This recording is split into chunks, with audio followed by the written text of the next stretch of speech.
Moulay Hafid, ancien sultan du Maroc, vient de mourir à Enghien-les-Bains, où il s'était retiré en 1925. Voici l'ex-souverain au studio Pathé Cinéma à Vincennes en 1912.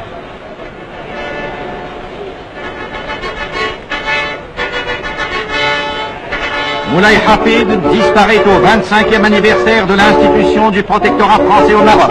C'est après, dans son palais, que fut signée par lui le 30 mars 1912 la convention franco-marocaine.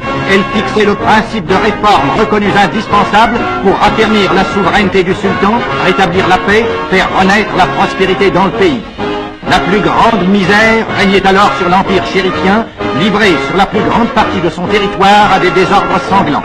Le général Lyautey, nommé résident général au Maroc, mit aussitôt en œuvre de puissants moyens pour occuper et pacifier le pays. La conquête de Taza ouvrit le chemin de l'Atlas, où s'agitaient de redoutables tribus rebelles. L'occupation de Taza permit aussi de réaliser la liaison avec l'Oranie par chemin de fer à voie étroite.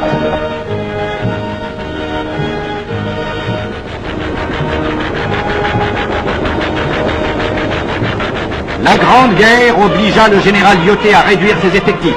Il réussit quand même à maintenir le calme dans ce pays naguère encore déchiré par des conflits sanglants. D'autre part, il entreprit d'organiser l'Empire et de mettre en exploitation son sol et son sous-sol, de construire des ports et de créer les œuvres sociales qui furent souvent plus efficaces que les armes dans l'œuvre de pacification. Aujourd'hui, les ports marocains, dotés d'un puissant outillage moderne, reçoivent annuellement 3800 navires. Plusieurs barrages ont été construits pour l'irrigation et l'électrification du pays. Cette électrification se développe à un rythme accéléré. De nombreux trains sont mus électriquement. Le réseau de chemin de fer en service atteint une longueur totale de 2700 km et des lignes nouvelles sont en voie d'achèvement. Les ouvrages d'art d'une hardiesse qui fait honneur au génie français ont été construits. Le réseau routier dépasse 6700 km. Le nombre d'autos est proportionnellement plus élevé au Maroc que dans la métropole. 10 millions d'hectares ont été défrichés et mis en valeur par la collaboration franco-marocaine. Le Shtel compte à ce jour plus de 12 millions de têtes. De nombreuses usines ont été créées pour l'industrialisation des produits du sol et du sous-sol.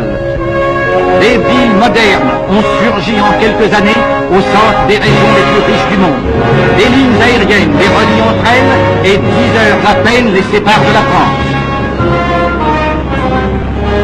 Le maréchal Lyautey a eu soin de ne pas toucher aux villes marocaines, conservées comme autant de témoignages historiques de l'antique pays des sultans.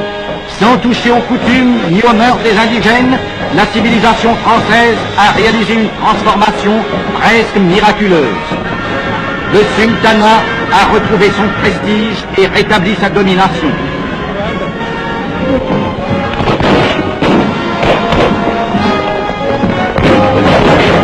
Telle est l'œuvre accomplie en 25 années de protectorat au Maroc.